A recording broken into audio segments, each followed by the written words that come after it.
can. That's okay. We'll see what happens. No worries. Satsang is the most important thing. Recording is second. Or fifth. Anyway, we're here. Right on. It's very glaring. So hang on, I want to talk about communication today, like light communication, proper communication, not chit chat and concepts. But oh God.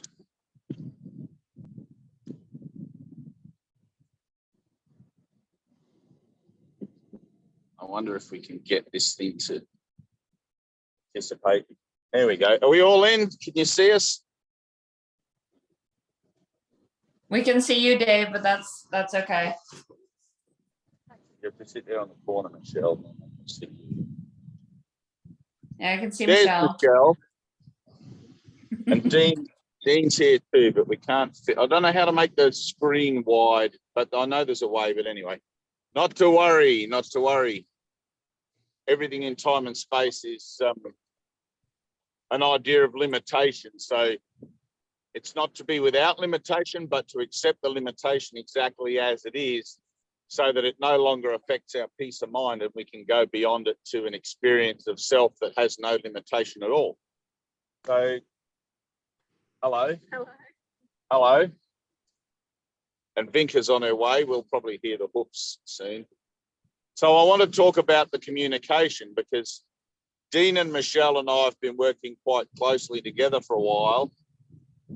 And somebody else turning up. I don't think they're for our group.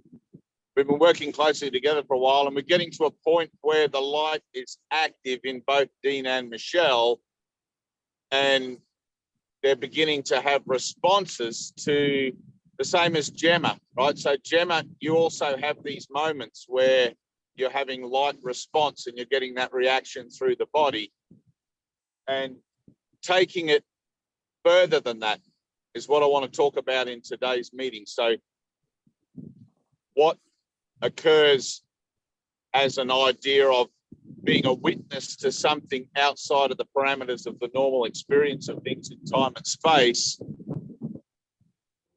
hang on, is a reaction to the body, because the body was made as a defense against the light. And as you begin to change your mind about the body's purpose, then the mechanisms that maintain the body integrity, the memory package that keeps that association together in your own mind as being useful in denial, becomes useful in salvation, up until a point where you can lay it aside. And so we have these moments where we have these little instants of joining, and we experience a reaction through the body, which in meditation, in deep meditation, we experience as lovely flashes of light. And that's how Jesus talks about them in the Course, as lovely flashes of light. And I was reading about laying the body aside the other day, which may or may not be auspicious, but Jesus says that the point will come and the time will come where you will no longer be satisfied with just the lovely flashes of light. Now, for me, when I do that, when I open my mind, I'm employing a practice that I've been using for about 25 years, not wanting to turn it into a religious practice, but using it when I feel the need to be with my Father and be reminded of my reality in this world, which is always going to be pressing and always pushing to distract me with worldly things, with external things. And so those lovely flashes of light that now are occurring in my mind, I once met a fellow who was quite a proficient meditator, and he was telling me that he also used to experience these flashes of light, but because they became so regular and so routine and it was just a matter of a fact, he got bored with it and stopped practicing the meditative thing that he was doing, because he realized he couldn't get any further than that. So when you experience the light directly in your mind, it's not without revelation that you can go beyond it. And revelation is of God. Okay, so God takes that last step. But as you begin to forgive and as you become more willing to true up to what is true in you and true in your brother as one single occurrence, being one mind, and join in that, you'll begin to have these moments, and they're collaborative. Okay, so these moments where you're either having a moment of reaction through the body, or whether you're having lovely flashes of light directly, they're collaborative. They add up in your own mind as a witness. They sort of sit there as a weight, like on the scales of denial and acceptance, and they sort of bring about not a balance, but they bring about a tipping of the scales in favor of Christ identity in you. When that tipping of the scales occurs, it becomes easier and easier and easier to enter directly into those direct flashes of light. And Jesus says in the Course, light communication is natural, and it does become natural. So in my mind now, I can't even explain how I do it, but in my mind, I just simply still my mind, which occurs in the blink of an eye whenever I choose to, and there's a flash of light. Beyond that, I cannot go.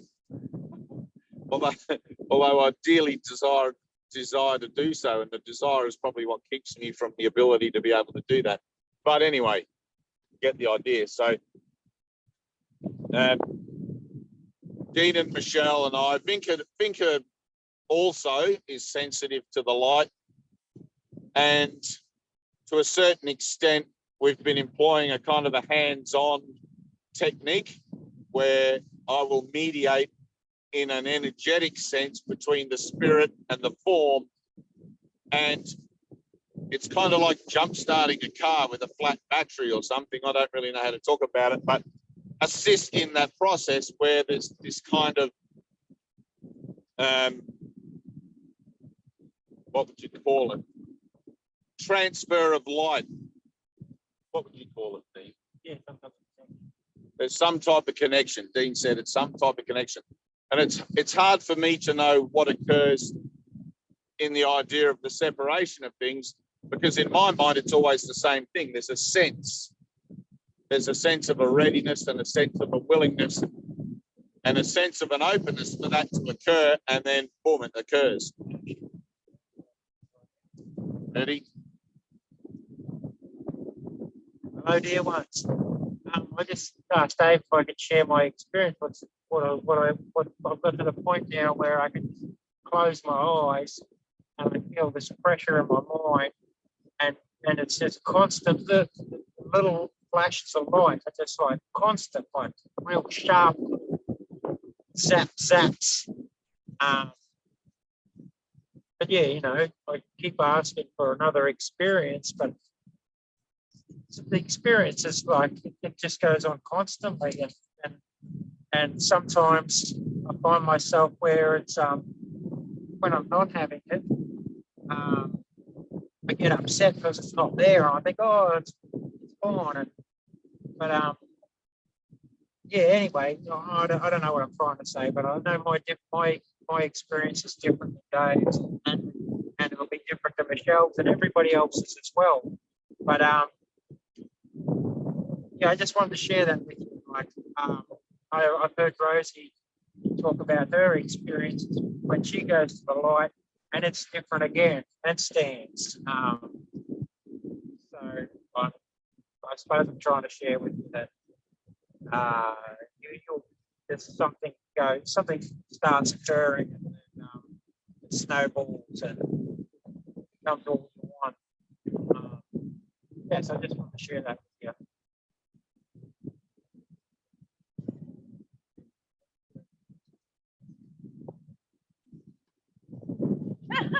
Hello, everyone. Everyone's experience is different. Mine is with light experience is just a huge bright white light flashing, and it's almost like I open my mind. I think someone's turned the light on, and it happens. That's the same experience I have. Is it? Yeah. Yeah. And it's like when it first happened, I sort of was a bit, what's going on here?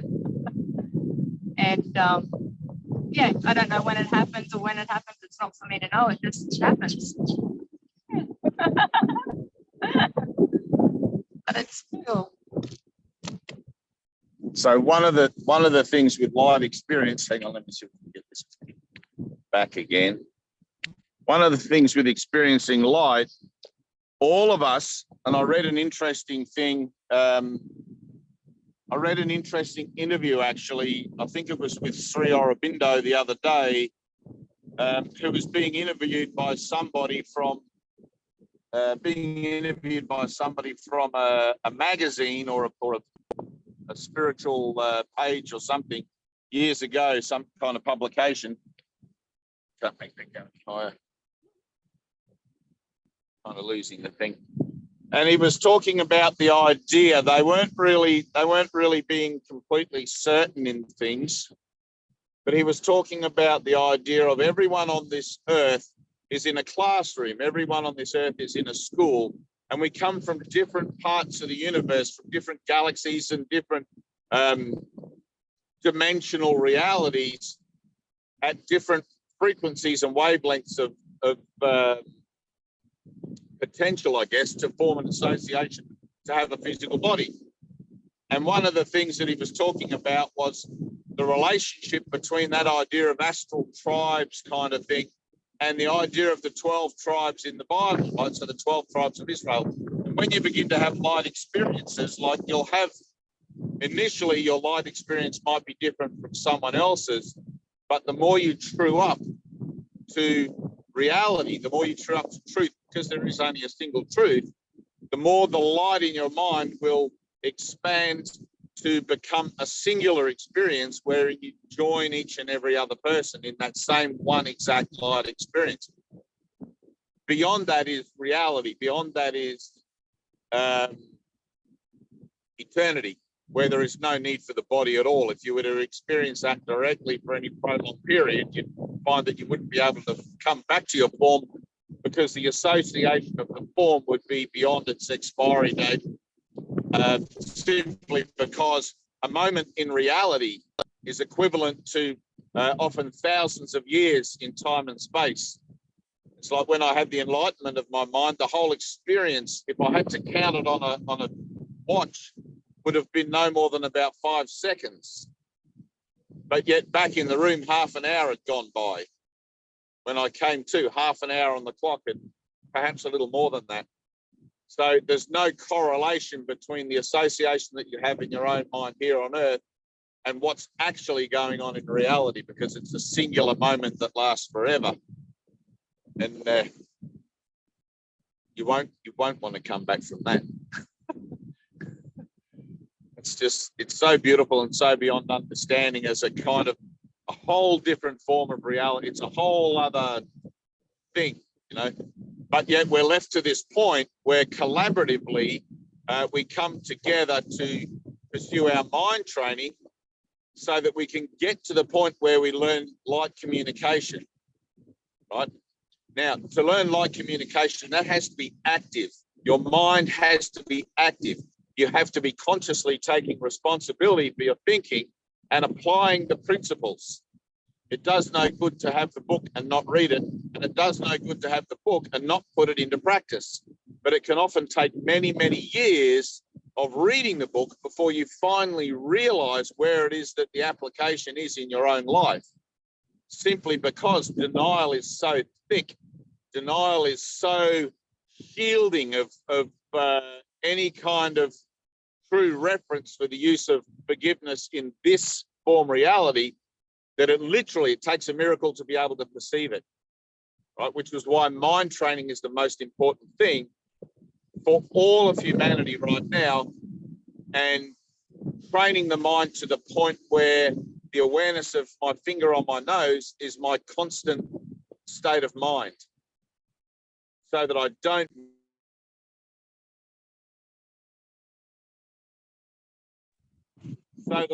miss those opportunities to perceive where it is that my defenses or my opinions about things, which are still defenses, would interfere with an out of time moment, which is where communication occurs, right? So it's like that exercise I gave to Tina to go and sit on her doorstep, and all her familiar friends and neighbors and everybody would walk past her and say, good morning, how's the weather, and all of those sorts of usual kind of nothing things that people say to each other. And for her not to respond at all, right? So Jesus says in the Course, why would you respond at all to figures in a dream if you truly knew you were dreaming, right? Now, that was a test for Tina, and she was to sit there, and it would bring about that uncomfortable moment where she felt compelled to say something. Otherwise, that moment of silence where she refused to respond would stretch out to such a point that there was no point of return. She couldn't recover from it, and her neighbors or friends would have no point but to assume something about her other than her usual identity sort of responses, and they'd be like, oh, there's something wrong with Tina, or Tina's not playing her part, or whatever. And it would cause a rift in the script, if you like, of the old script, and allow for something else to happen, right? Allow for something new to happen. Now, the something new is not to be determined by you or me or Dean or Michelle. The something new is to be occurring by grace. But you have to refuse to write anything on that blank space. You just refuse to adjust, refuse to acknowledge, refuse to respond, and allow that space to expand to its maximum potential. And then you invite the Holy Spirit in there, right? Of course, that's going to be uncomfortable the first few times you attempt it, because the automatic response is to reply according to the old script, which has an overwhelming grip on the mind, being that which was once desired more than God, as a false belief. Now we're undoing that, and it's going to take all our effort and our passion and our determination to bring about that shift, which is why we have to activate ourselves, right? You put yourself into a dream, you have to wake yourself up from it. And that's basically the nuts and bolts of communication. Don't adjust to your pain. Don't fill in the gap. Let it be blank and let the miracle happen, right? Now, the application of the principles is no more difficult than that, but also it's not as easy as that. And you'll find in retrospect that you've probably had many, many moments where the temptation to defend yourself was actually listened to, and you did defend yourself in a moment where something other than that could have occurred and you missed that opportunity, right? No biggie. You only have to do it once. You only need not defend yourself once, and everything will shift in your mind, because something will happen in your mind that is out of accord with the script, and all the little editors in your thinking that try, and we can call those synapses, all those synapses that try to correlate what went wrong in there won't be able to figure out what went wrong, and they'll have to bypass that whole thing and bypass the cycle of thought activation that you're involved in that brought about that situation in the first place, which cuts a bit out of your timeline, which could take perhaps millions and millions of years or billions of years, right? So I have where I'm like listening to my ego, and I'm calling it a dirty, filthy fucking liar, and I'm just going, come on, give me something, you know. Like I thought about yesterday, or some emotion that was really, really powerful, and I'm awake in the middle of the night, and it's just like driving me nuts. And I'm saying, and I'm, you know, and the distinction between my true self and the ego was so profound. And I'm going, come on, give me something, give me something. And I'm going, I go, here's a thought. The ego's a dirty, stinking fucking liar. And that's what I was telling myself over and over. I could just have this absolute, I could feel the split in my mind so defined. And I'm just like, in my mind, I'm sitting there with my arms crossed, just provoking my ego. And I thought, this is so bizarre. This is so phenomenally bizarre. I'm thinking, has anybody ever had this experience? And I just named the ego a dirty, stinking fucking liar. And I just sat there with it, waiting for it to give me something. and I found this blackness that was just like amazing, and my head was just like in this pressure going like this. Just phenomenal. I did that. Into the blackness. I upset myself profoundly to have that experience. I was like Good. crying for fucking hours, and I was just feeling like absolute shit. And I was going, and then I had that realization. Okay, when did this happen, Ego? Yesterday. Oh, okay. Oh, there's a yesterday now. I know there's no yesterday. I know there's only now. I've got that part of my training, but I know there's an only now. So I could look at that, and I could just call the ego's bluff, and it was just a beautiful, powerful, powerful moment. So yeah, if that's any help to you, I'm happy to share.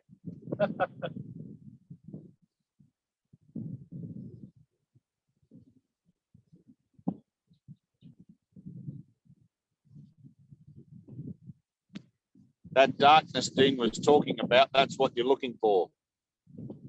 The journey into the darkness, the journey into fear. That idea, when you confront illusion, right? And you have to make the confrontation. You have to make the confrontation in your own mind somehow. When you confront illusion, it disappears, it vanishes, it has no power over you because it isn't actually anything anyway. It's something I've made up in my own mind. But beyond that confrontation is darkness. In Eastern traditions, they call it the void. And if you're strong enough, if you're ready enough and willing enough and strong enough, you can enter into that void, enter into that dark place in your mind. And it feels like an abyss. It feels like you're being sucked in, or like a vacuum. It feels like you're being sucked into an abyss. I got March flied. We might be under attack here in a minute. Oh. Now Michelle's beating me up.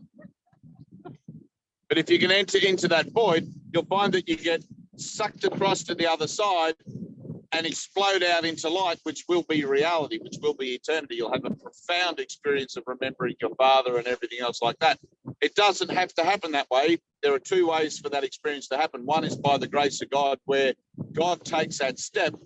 And the other one in Eastern traditions is very much encouraged because it seems to be tangible and seems to be something that is possible for a mind that has undergone enough suffering and struggle in its own experience of itself that it's willing to go to whatever lengths it can to be free of that idea. Right, so, which is him, and which was me, but all of us really. So, like the Buddha says, life is suffering, and he's not kidding about that. So, he sat under a Bodhi tree, which I think is a kind of a fig tree. We have this beautiful tree we're sitting under today. So it seems to be like deja vu, a moment of Buddhahood happening here. I don't really know what's going on, but anyway. All right, so the idea of practicing then the holy instant is a practice of a moment of total defenselessness. It's a practice of a moment of total authorship, total responsibility to the script, the old script, in the willingness to be forgiven of it in your own mind, to forgive yourself of it in your own mind, so that something out of sequence, like what I had this morning with this whole Zoom thing, I don't know what happened there, but so something out of sequence can occur that's not of your own making. Right, it's like Dean said, it just suddenly went black and he found himself in that black place. Whether or not he has the strength to go beyond that yet, or the willingness or any of that thing, that's part of his journey. That's part of the process of purification, to clear away any resistance to entering into a greater reality. But, right. It's like something I'm familiar with. Right. And you never will be familiar with it. Yeah. In the moment that you feel like you can understand it and analyze it and be familiar with it, it will be the moment that you distract yourself from it. That's what I'm doing. I'm looking at it, Right. thinking, what the fuck's that? Right. So stop. Don't question it. Just let it happen. Right. Oh, here we go. There's Mika on horseback.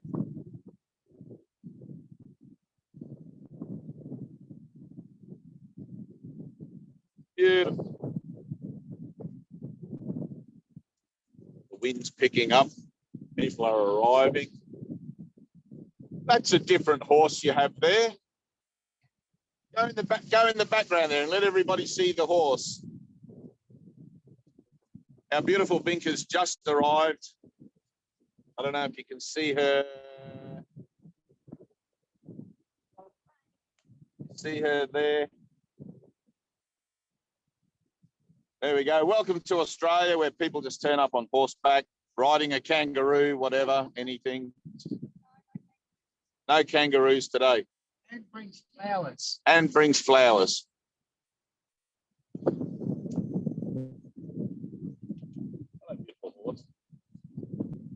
So the idea then of that communicative moment, it's an out of sequence. Oh, I'm being blessed. It's an out of sequence time interval, right? Which has nothing to do with time at all. And I have a, Flower. there we go. My holiness is now complete. I'm officially, so I forgot where it was at. Doesn't matter. So the idea then of the experience of direct light, Gemma, the thing that happens in your mind, push it. There's too much distraction in your outer world, right? Make some experiments with it. Okay, Anna's just had a beautiful shift. Make some experiments with your own salvation, right? So if I were to give you, say, the same homework assignment as Tina, to find yourself in familiar surroundings and not react at all, to break that habitual cause and effect response, you know, where you have the catalyst occurring as people's situations or things, and then the part you feel like you have to play, right? It's the same for you, Anna, same for all of us. It's the same thing, right?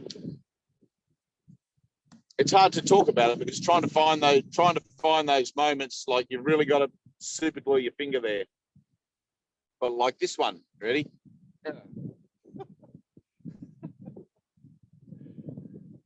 And again, but those moments, those out of sequence time interval moments, is where communication is found.